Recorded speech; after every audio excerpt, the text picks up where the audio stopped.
welcome to the Drop the STEM podcast again. Now I'm glad to introduce you to ISEF finalists who have competed this year and got here through ISEF. And I've actually made a shout out for them in the episode 12 when I was interviewing Dana Wenkert. She was a finalist last year. So do you want to introduce yourself? Where did you come from? Yeah, sure. My name is Poojan Pandya and I'm from Dix Hills, New York. I'm Leo Takemaru and I'm from Stony Brook. And welcome guys to EUCYS Sofia, Bulgaria, because we are in the home of lions. That's the national animal of Bulgaria. So I'm interested to hear more about your project. So essentially for our project, this protein called CCDC11 was shown last year in our lab to be required for the process of cytokinesis. And since the process of cytokinesis and HIV-1 viral budding are very similar, we hypothesized that CCDC11 might also be involved in the process of HIV-1 viral budding. And based on our results, we created a knockout cell line, so cells that don't produce CCDC11, and performed an ELISA assay and found that CCDC11 is in fact required for HIV-1 budding. So maybe in the future, if we can inhibit CCDC11, we can have an antiviral medication against HIV-1. That sounds fascinating. So you're working in the field of molecular biology, genetics, and also creating something that has an impact on the lives of many people. So if we're talking about that, I like to dig deeper and go beyond the little project board. So where did the inspiration stem from to do this project? Actually from his school, the year before us, they worked on the same protein in the same lab as us. So we wanted to continue their research, and that's where we got the inspiration for studying this protein and its role in viral budding. Sounds cool. So we have the visual experience too, and I would like you guys to walk us through the poster and through the steps of what you've taken working on CCDC, and how did you come to the conclusions of the project? So initially, like Leo mentioned, the students from my high school that also worked in the lab that we did found these results where they showed that CCDC11 is required for cytokinesis. And so since some of the same proteins from cytokinesis, such as SCOR3 and CHIM2A, are required for HIV and viral budding, we thought that maybe CCDC11 is also involved in this process. So the first step to addressing our hypothesis was to create knockout cell lines. So those are cell lines that don't produce CCDC11, so we can use them to compare with wild-type cell lines that are completely normal cells.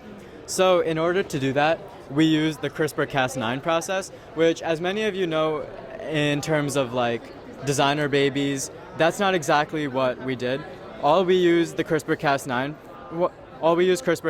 for was to generate random insertions and deletions within the CCDC11 gene so that the protein wouldn't be produced properly. And then when we tested to see if the protein was produced, we have a Western blot here that shows these two cell lines don't produce any CCDC11, as opposed to the control cell lines which do produce CCDC11. And in addition to that, we did immunofluorescence staining to show that CCDC11 is produced in our control cell lines, but it is not produced in our knockout cell lines. So from there, we transfected a protein called GAG, which resembles HIV-1 infection. So we transfected or put that GAG protein into both our wild-type cells and in our knockout cells. And we found that in our wild-type cells, there was a much higher level of GAG release than you can see this is the wild-type cell bar. It was a much higher level of GAG release than in our knockout cells. So that really shows that when CCDC11 is not there, the viral release is unsuccessful.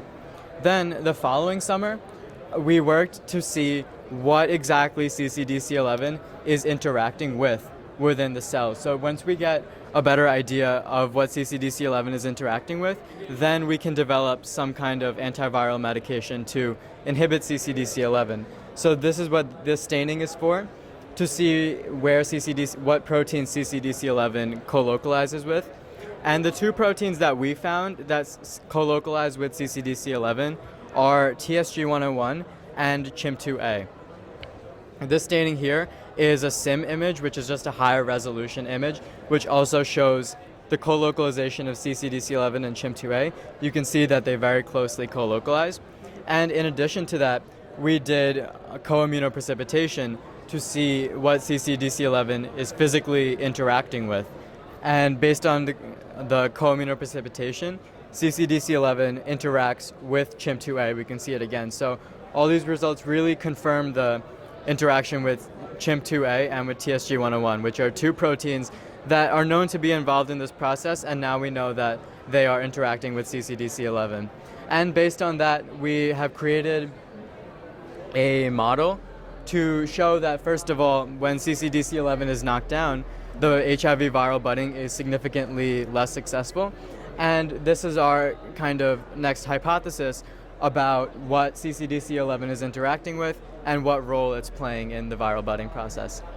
It's really interesting to see that you came all the way here from characterizing CCDC and all the way just to visualize also how it binds to proteins, because you are targeting the molecular level of treating that disease and just looking through the basics of the mechanism and finding new ways to target HIV. So you mentioned CRISPR and those DIY babies, we can say. It has a lot of controversy in the field of science, and I'm also in a project involving synthetic biology. That's hugely growing now. So what are your guys' opinion on the future of synthetic biology? What's your viewpoint on that? Yeah, sure. So in my opinion, CRISPR-Cas9 is definitely a very useful technology. In terms of what research we did, CRISPR-Cas9 was immensely useful to us, and in the future it will definitely be very, very useful in terms of treating diseases.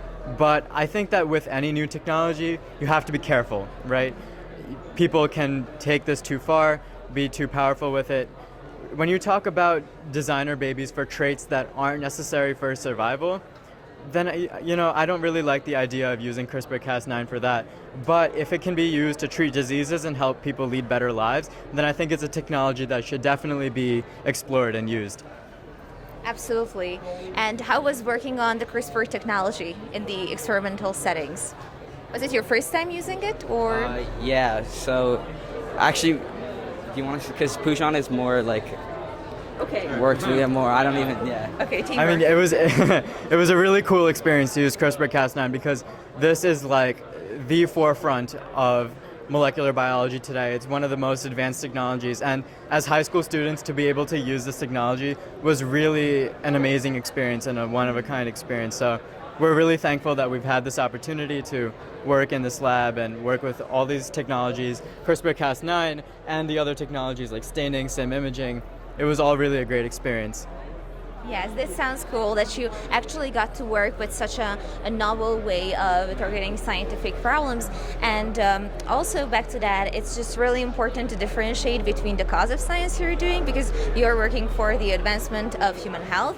But of course, synthetic biology is not a weapon, but a powerful tool if used for beneficial purposes. Exactly. So I like to touch on the future aspects part as well. How do you envision the project develops? So what are the future steps? I know we've touched on this part a little bit, but could you guys expand on that? Okay. Yeah, so CCDC11 is really interesting because it's not needed in an adult body. CCDC11, it doesn't show high levels of expression in the human body, so it makes it an interesting target for a way to target HIV-1 infection. So in the future, we hope that we can use a chemical library to study chemicals that could possibly inhibit the interaction between CCDC11 and SCORT3 to reduce the effects of HIV-1 spreading. And could you just give a little info what SCORT3 means?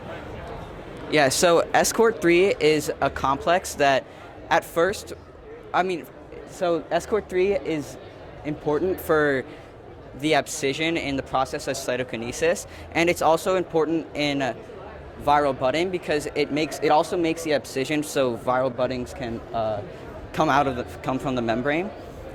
And from our project, we found that CCDC11 might recruit this escort 3 complex, which is required for both of these processes. Sounds awesome. And now for wrapping up, I like to touch on a little bit of personal part to get to know the person beyond the project board. So I would like to ask you guys who is a scientist or anyone, an influential person you look up to and who inspires you to work in the scientific field. Yeah, for sure. So for me, I grew up in a family of doctors. My grandfather was a medical doctor. My mom and dad were both dentists. So I've always kind of been in science in my life, and I've always been passionate about science. I've always been interested in it. And once I got to high school, I really had this opportunity through the research program in our school and Dr. Lake, who was really inspiring to me as well. And through the research program, I was able to get involved in this research and really dive much deeper into science. And I love it. In my future, I would like to be a medical doctor. That's my goal right now. But even as a medical doctor, I would love to continue to be involved in research and teaching as a professor. So yeah, it's been a really great experience in high school. Yeah. Not only learning the material, but also presenting it and impacting the future generation. Because teachers have such an essential role. We wouldn't be here without the help of our teachers in our school. So that sounds awesome.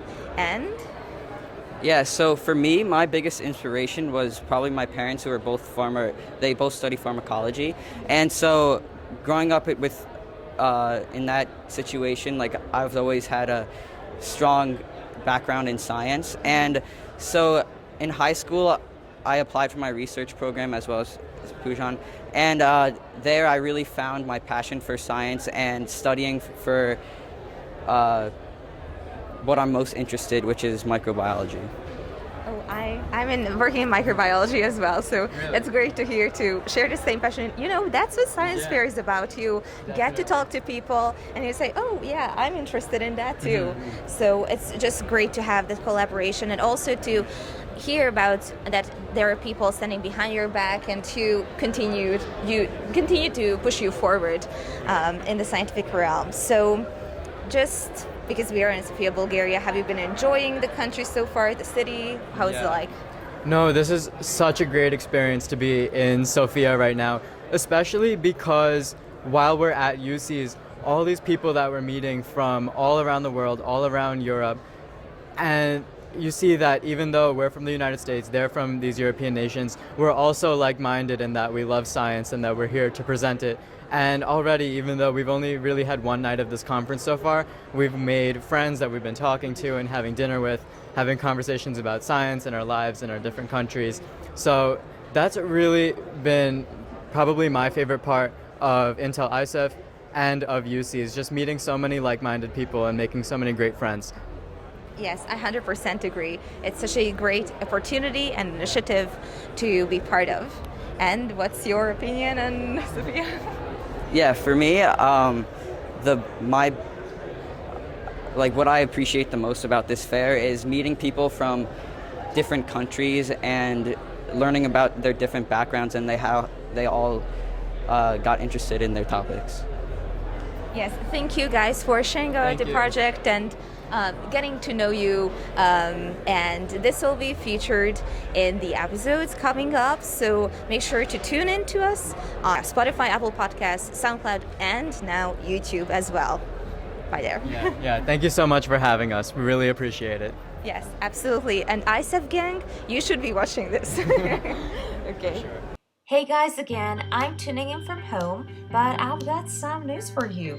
Poojan and Leo not only got Best of Category at ISEF in Microbiology this year, but they also won first award of 7,000 euros at the European Contest for Young Scientists this year. So huge congrats to them! And if you like the channel and enjoy the visuals, make sure to subscribe, like, and share, all the fun stuff. I'm coming with new interviews and there are much more new things coming up as well, so stay tuned.